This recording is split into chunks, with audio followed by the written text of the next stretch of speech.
welcome to Beyond Transcendence with Andrew. I'm your host, Andrew Wilson. On today's show, I have Blair Abee. Blair developed higher consciousness meditation after many years of meditation and yoga, and a traumatic year at a high-level new job with a difficult boss who was abusing his employees. He blew the whistle on this situation. An investigation was done, and he was fired. Blair was also fired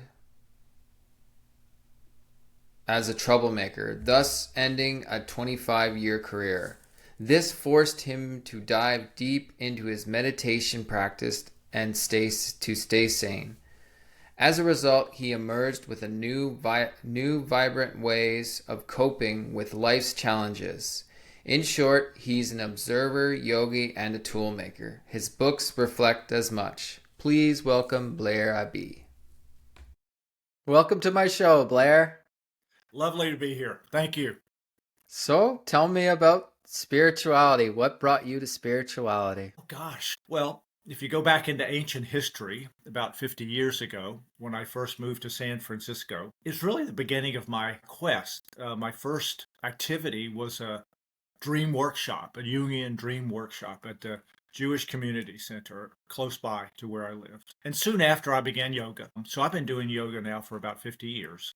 And it's just been an ongoing practice. And meditation was part of it, but wasn't really I don't know, in my mind, wasn't a big part of it. It was the physical movement and the meditation that comes with all of that. It really, though, wasn't until about 8 years ago when I went through a traumatic experience at work where I got fired for being a whistleblower that I took a really deep dive into my meditation practice. And it was at that point that I began to get a sense of soul contact, that I began to get a sense of this higher consciousness part of me, which I kind of sort of knew was there all along, but I'd really never had that direct contact with. And as I journaled, because I was journaling for therapy, as I journaled, concepts and ideas and so forth, but just began to flow through my fingers and onto the screen in a way and I was coming up with things that I just never had understood or been able to articulate. And I realized that I was really in first contact with my higher self or my soul. And that's really the genesis of the books that I've written. I've got 7 out there now, soon to be 10. And it's all the writings that I've done as a result of literally journaling almost every night and just having that really strong sense of spirit. And then that's just blossomed just into all of aspects of my life. And that's a short version of a long journey.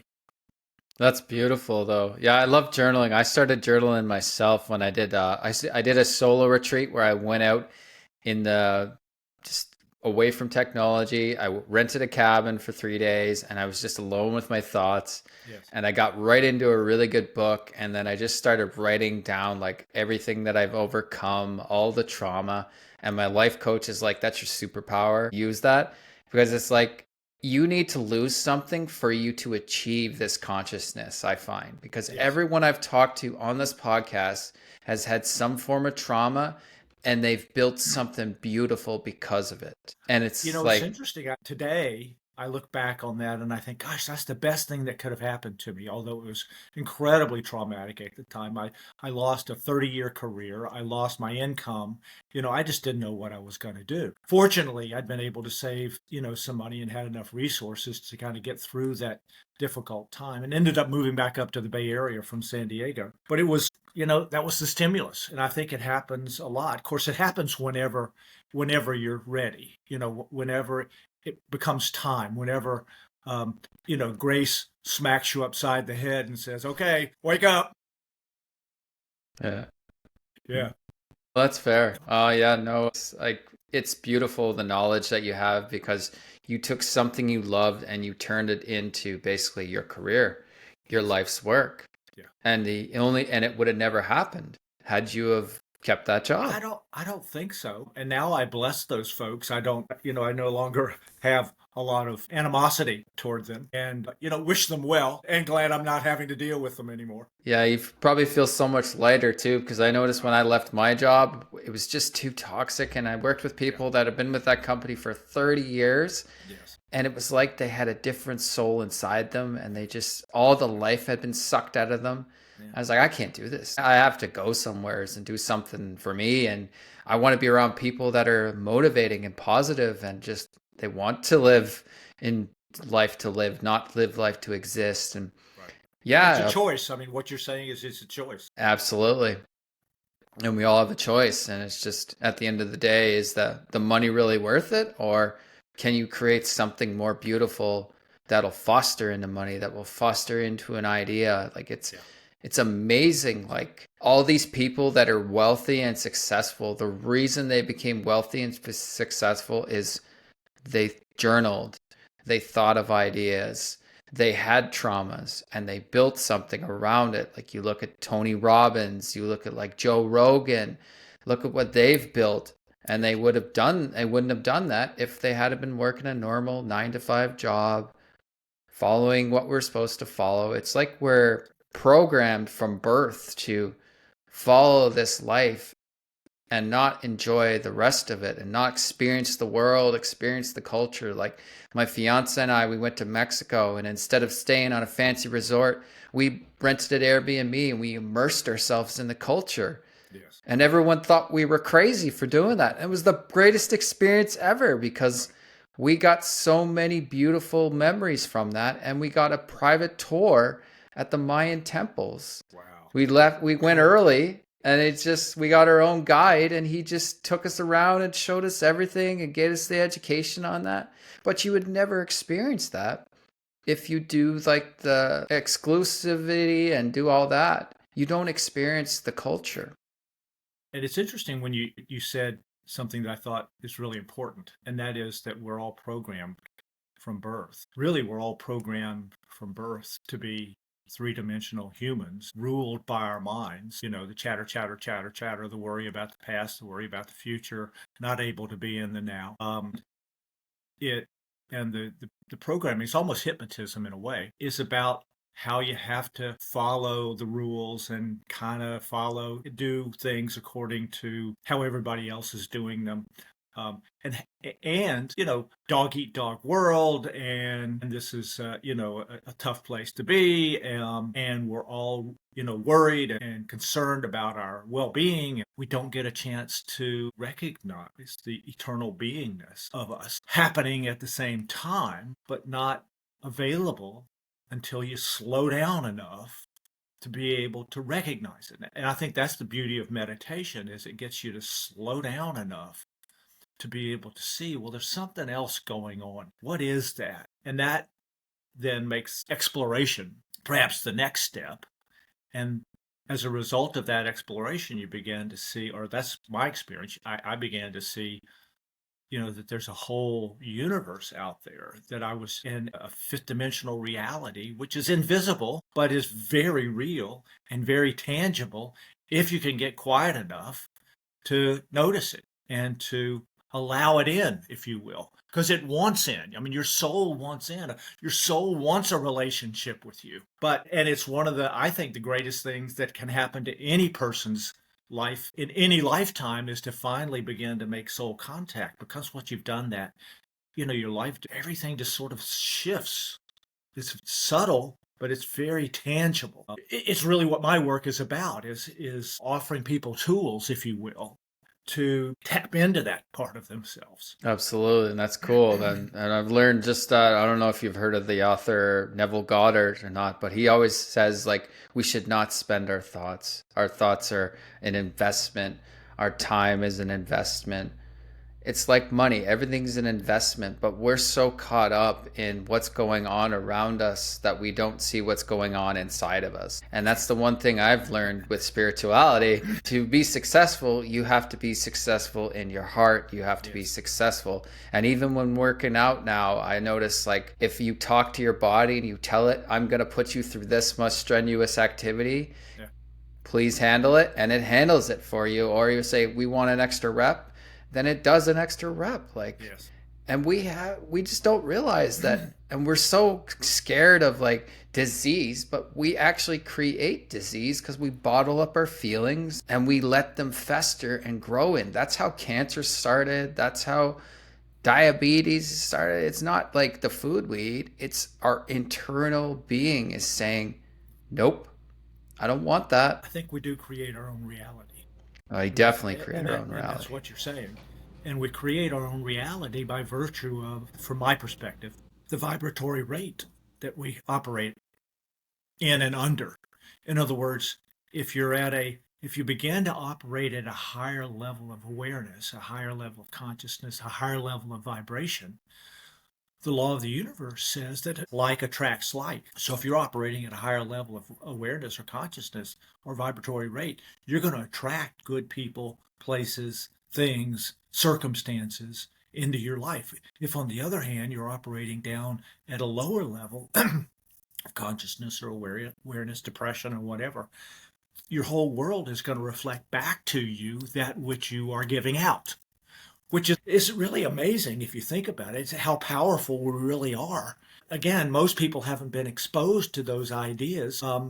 And our master teachers said what you just said. The kingdom of heaven is within us. And that's the discovery that's valuable to make, no matter what your circumstances, no matter, what what appears to be going on in your outer world. You have, to some great degree, control over that over time as you grow, as you evolve, and as you elevate your consciousness and awareness. Definitely. And that comes with time, right? But here's the problem is with what, see, I had to distance myself from family because they're still programmed. They're still in that 3D dimension. And I respect that because it's free will. But it's like if people could just understand there's so much more to life than just living to exist, going to a job, constantly scrolling on your phone, constantly doom texting. I've heard this is a new thing, like Doom. yeah, doom texting, doom scrolling before bed. Like, who wants to do that? Like, why? They put you right into your subconscious mind, Yeah, and it just keeps the program going, keeps the exactly. program going. The matrix, if you will. Yeah, the simulation. Yeah, we're all living in a simulation. And that's the thing. That was the cool thing I noticed the other day. Like, I struggle with anxiety when I'm around big crowds. And Understand. I was in Costco and there was a ton of people. And I tell you, Blair, I couldn't hear a thing. Couldn't hear a thing. It was like I was in that moment and I absorbed it and I let it just flow. And now when I go in public, that Yes. moment sticks with me everywhere. Because you had a sense of peace in the Yeah. midst of the chaos that you saw around you. And, it's interesting when that happens. It's like it maybe hasn't happened before, but then from then on, it becomes a integral part of who you are. When you have that flash or when you have that awakening or when, as I said, Grace slaps you upside the head and, Yeah. okay, all right, I can deal with it. Yeah, yeah, sure, bring it on. More, more, more. Yeah, no, it's beautiful. I loved it, and like I posted a video today on it because I think people should just hear this, like, Yeah. because everybody's always like in a rush or wanting to, or this person cut you off, and you just instead of getting angry, it's like why bother? Yeah, Just yeah, let it be, yeah. and What I, obviously they're having a bad day, and that's them. yeah, I mean, there's nothing you can do except bless them. No, exactly. I mean, that's all you can offer. Yeah, I was in Costco the other day myself, and there's an exercise that I do, a mindfulness exercise in which I take a deep breath, settle in, and shift into that higher state of awareness and begin to just look around. And the interesting thing that happens then is you begin to see other people's souls and you begin to see the light that's around you all the time in other people, which you never knew was true before. But then all of a sudden you're using your vision as a sacred sense rather than a physical sense, although it is, of course, a physical sense. And that applies to all of your senses. There's a sacred element to all of your senses. And if you can shift into that, you can hear what people are saying beneath what they're saying. You can see, what's going on. You can see the light in people. You can, touch and have a almost a mystical experience of whatever it is that you're encountering. So there's that opportunity as well, and that's one of the things that I talk about in my mindfulness book is sacred senses and how to shift into using your senses as a way of interacting with five-dimensional reality going on around you. That's beautiful, and that's where the abundance parts comes in. And then you don't focus on the lack because there is no lack. We create our own lack, and we create our own doubt. We create our own failures. We create our own fear, and then we just immerse ourselves in those doubts, those fears, or failures, and that's why we don't grow within because we're so caught up in that reality that we created, and that's the hardest thing.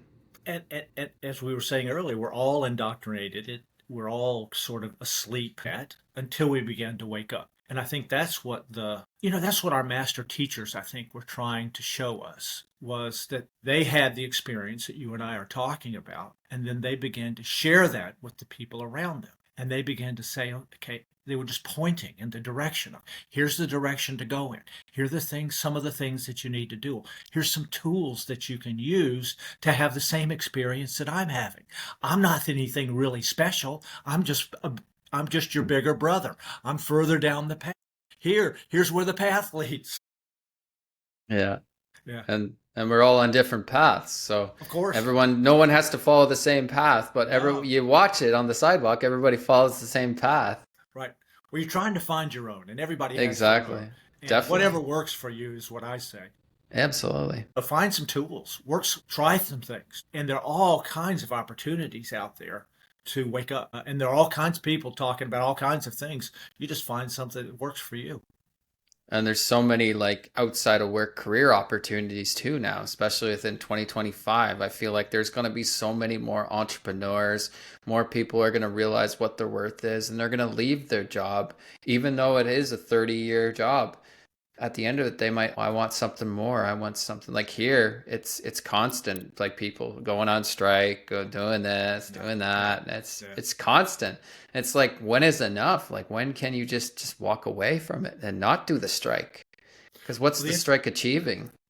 the interesting thing about this time period is that energy is really, really getting amped up astrologically. I mean, if you follow astrology, you know that Aquarius just or Pluto just entered Aquarius for the next 30 years, and it hasn't been where it is now since our American Revolution. So there's a cycle that goes on, and it's really the age of Aquarius from that perspective, which means, among other things, sacred happenings, sudden change, lightning bolts, technology. I mean, all of that 2025 is just going to be, I think, exciting and scary at the same time. The rapid change that's going to go on internally with people and externally out there in the world. And that's what you're seeing, especially with AI. Like I heard Tesla's got bots now and everything. So it's like, wow, we're at that point already. It's like we're already immersing into the 24th century and we don't even know it. It's like we're Well, just speeding to it. if we take advantage of it, it's going to free us up to explore our higher selves. I mean, it's going to free us up to not have to be bound so quick, firmly to to the human condition.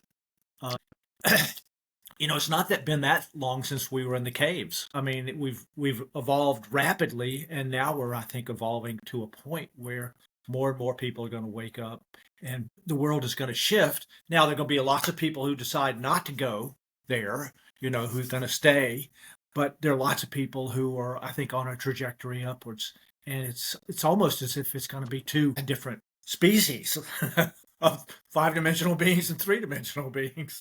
Possibly, yeah. It's just amazing how evolution is going and how like we at one point I've learned we were animals. At one point we were the dirt. Like everything has consciousness, like Of everything's course. alive. And now you're actually going to be able to experience it and feel it. Like everything, the beauty thing about being an empath is everything I think about, I feel it. So therefore I can create it in my reality. So now if I'm taking all that fear, all that trauma, I'm going to harness it and turn it into something beautiful and feel it and pass it out, just like you did with your books. Yeah. Like Yeah. I'm doing it through the podcast. Yeah. And I have sympathy for the empath but my wife is. I'm not much more a person who thinks whatever's going on with me is the most important thing in the world. She's very tuned in to her environment and to other people and so forth in amazing sorts of ways, and picks up a lot of insights about people as a result of that. But I know she struggles with it sometimes because sometimes it's too much information. Yeah. Well, it's a gift and a curse at the same time, but I'm turning my curse into a gift. Well, that's what you got to do. That's right. You have to choose the high road. You have to choose the light. I mean, really. Absolutely. So, what advice can you offer my listeners tuning in today? Yes, we had a little glitch there. I think more than anything, my message is twofold. Number one, take an opportunity in this lifetime to wake up. Secondly, from my perspective, the most direct path to waking up is meditation. Whether it's moving meditation, and you can do that while you're at the gym, or whether it's sit down meditation, or whether it's mindfulness, or even whether it's spiritual manifestation kinds of things. So there are lots of opportunities out there to take advantage of what's available to you in this lifetime. Don't waste this lifetime on just staying in three-dimensional consciousness. Well, this has been a wonderful conversation, Blair, and it's been a pleasure meeting you. And much love to you, my friend. And I wish you nothing but continued success and limited possibilities. Thank you. Namaste. We'll put this in the show notes, but people can get a free copy of my meditation book if they just go to my website. Thank you for joining me on this episode of Beyond Transcendence with Andrew. Blair Abee shared such profound wisdom, reminding us of the transformative power of meditation and conscious choices in our spiritual evolution. His insights into awakening to the higher conscious and navigating the age of Aquarius, offering a guiding light for both personal and collective growth. As Blair encourages, take time to connect with your higher self and embrace the journey of awakening. Until next time, stay present, stay curious, and continue reaching for the higher version of yourself. Much love to you all.